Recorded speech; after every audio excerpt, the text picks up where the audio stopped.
If you're watching this video, then I bet you're probably in one of these three scenarios. Scenario one, you're too busy with business operations to write or send a single email. And so you've left your email list for a while with zero notice. Subscribers have probably gone cold. Scenario two, you seem not to find the words each time you sit down to write an email, and so you get stuck with the process. You procrastinate and put your email marketing at I'll do it later. Then finally, you find yourself not sending an email for days, weeks, and even months, sometimes years. Scenario 3, you seem to have the time to send an email. Even better, you find the words. But strangely, you can't make any money from your email list in spite of the applied efforts. Now, it doesn't matter the scenario in which you are because all three scenarios are symptoms of the same disease, a dead email list. My name is Boris, founder of Fine Market, and for the past months, I've been helping personal brands scale with email marketing. In this video, I'm going to share with you my 7-step formula to revive a dead email list. Now, let's get to the actual steps. Give me some seconds. Step 1, build a lead magnet in Google Docs. Now, why am I saying you have to build a lead magnet in Google Docs? Remember, you haven't emailed your email list for quite a while, and so the first thing you want to make when you come back, okay, you want to make a very good impression by offering them a gift, which is obviously a lead magnet. Now, why am I emphasizing in building it on a Google Doc? The reason is a Google Doc usually seems, to me personally, more personal. Okay, when you send something to someone in a Google Doc, it seems more personal rather than professional because you don't want to sound salesy, if I could say it that way. Like, you don't want to send a link to a sales letter to someone, okay, because you haven't sent an email to that person for quite a long while, and so what you want to do is build a lead magnet in a Google Doc. And what your lead magnet should entail, three things. The first one is your lead magnet should address a specific pain point, not many pain points, a specific pain point your subscribers are facing.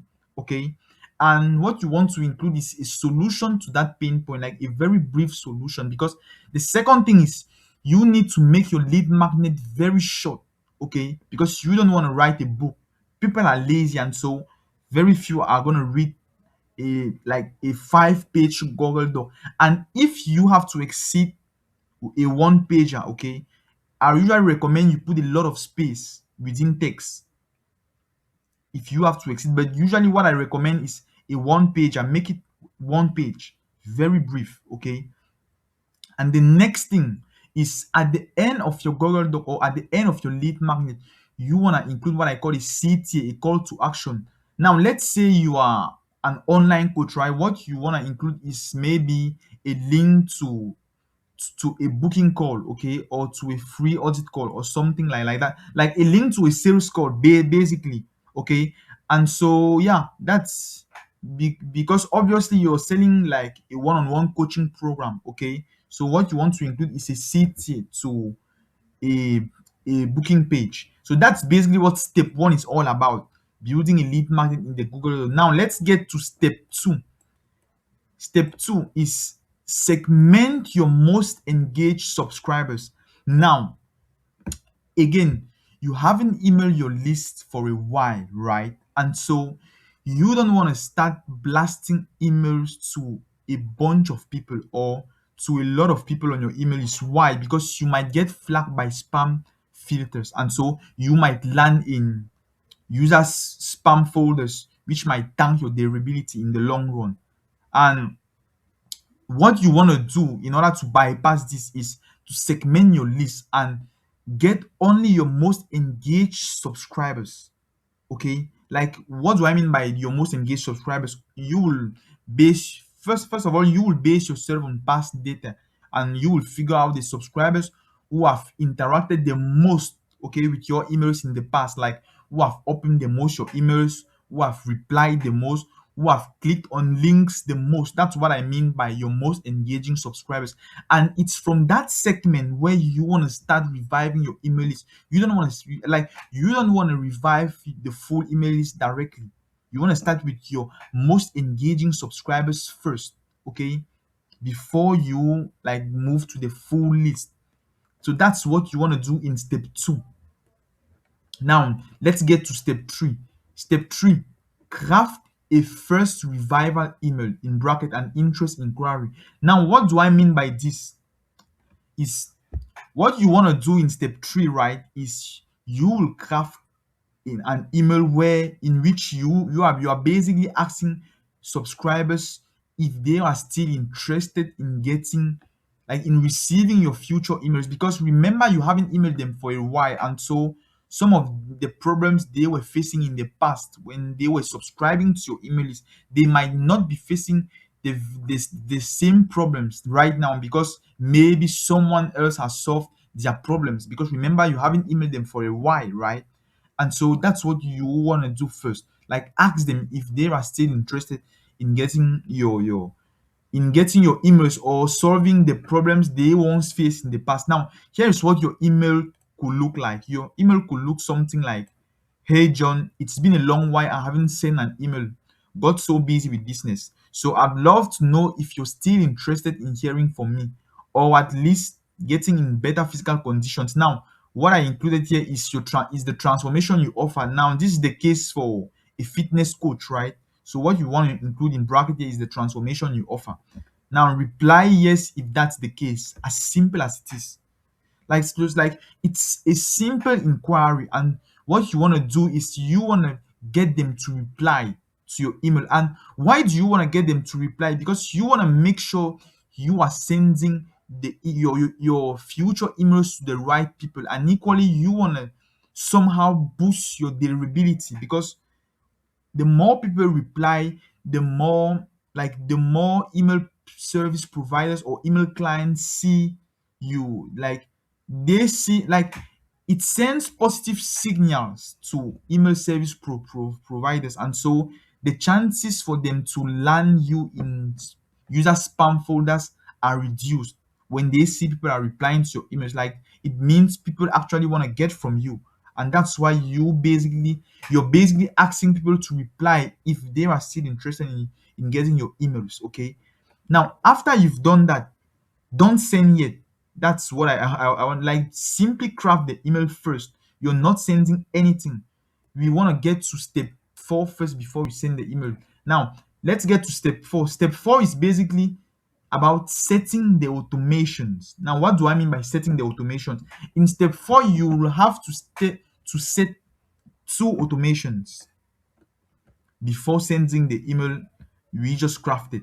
Now, automation 1 is for every subscriber, okay, that's who is gonna reply yes as we ask them to reply yes. Okay, for every subscriber you will send some sort of a confirmation email in the next hours. Okay, and what this confirmation email is all about is, it's all about letting them know they are still signed up on your list. Okay, it's all about telling them you've actually received their reply, and you heard them. Okay, you read what they sent to you. And the next thing is, this email will tell them, in this email you're going to tell them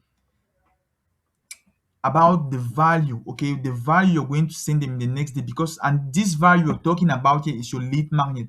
Okay, so what you want to do is you will inform them that the next day, okay, you're going to send them something valuable, which is your lead magnet. And now, why are we telling them that? We are telling them that in order to make sure they stay tuned, or in order to make sure they actually open their email inbox in the next day, because they are expecting our email, right? And so that's why us telling them that we are going to send them value the next day, this increases the chances they actually see our email, because they expect it. Okay, and yeah, so that's basically what automation 1 is all about. Okay, and now let's get to automation 2. We've set up automation 1. Let's get now to automation 2. Automation 2 is after we've sent them the confirmation email. Okay, in the next hours in the next hours after they've sent us a yes. Now we are going to set up automation 2, which is basically about sending the value delivery email the next day. What do I mean by the value delivery email? The value delivery email is actually the email we promised in automation 1, because remember, in automation 1 we promised subscribers we are going to send them something valuable the next day. Okay, and we equally want to automate that email, which is called the value delivery email. This is the email where you are going to deliver your lead magnet, or where you're going to include the link to your lead magnet. Okay, so that's basically what this automation is all about. And in the value delivery email, okay, what you want to, like, you want to tell users, like, the first thing is you want first to address a certain pain point in the email, okay, and tell users you've got something that could help them solve that specific problem. And that's where you will insert your CTA. Okay, you will insert your CTA to your Google Doc, and it's in the Google Doc where all the magic happens. Okay, so we are done with step 4. Okay, so just to recapitulate, automation 1 is about the confirmation email a few hours later, and automation 2 is about the value delivery email the next day. Now this leads us to step 5. Now step 5 is simply about hitting send. So in step 5 you're going to send the inquiry email we crafted in the first place, right? Remember, I told you you're not sending, like, you are just crafting. Now this is in it is in step 5 you're going to send that email. That's why I wrote hit send. And obviously after you've sent the email, you wait for a few hours. Okay, usually 24 hours to start, like, usually a minimum of 24 hours to start seeing calls booked, because remember, after we've sent the delivery email, 24 hours later you are going to send the value delivery email. So you can't get booked calls in less than 24 hours. Usually it's gonna go up to 48 hours, but usually between 24 and 48 hours you're going to start receiving calls or booked calls. And obviously you want to have a great closer or a great closing script if you're the one taking the calls, because you want to convert obviously as many people as possible. Okay, and so yeah, that's basically what step 5 is all about. Now this leads us to step 6. Step 6 is about what? Sending 2 to 3 follow-up emails. Obviously there are people who won't book calls in the first email. Okay, like when you are going to deliver the value delivery email, obviously there are people who are not going to book calls directly, and so you want to send like 2 to 3 follow-ups to these people in the next, like, in the next 24 hours or in the next upcoming days. It depends, it really depends. But as I said, you want to send them at least 2 to 3 follow-ups to make sure you convert as many subscribers as possible. Okay, now let's get to step 7. Step 7 is simply about repeating. Now remember, I told you in step 2, where we were segmenting our most engaged subscribers, that we are reviving first our most engaged subscribers in the past before getting to the full list. Now in step 7 is simply about repeating step 1 to step 6, but now you're going to do that with your less engaged segment. Okay, or the segment which you haven't revived yet, because remember, we just revived a first segment. Okay, like your most engaged segment. Now you're going to get the less engaged segment, for them to go through the revival process I just elaborated. Okay, so that's basically what step 7 is all about. It's about repeating. Remember, what works needs to be repeated. Okay, so yeah, so just to make a quick recap, let's get back to step 1. Step 1 is simply about building a lead magnet in Google Docs. I told you what needs to be included. Step 2 is about segmenting your most engaged subscribers. Okay. Step 3 is about crafting the first revival email. Now, step 4 is about setting the automations. As I said, automation 1 is about setting your confirmation email the next hours after subscribers have sent a yes.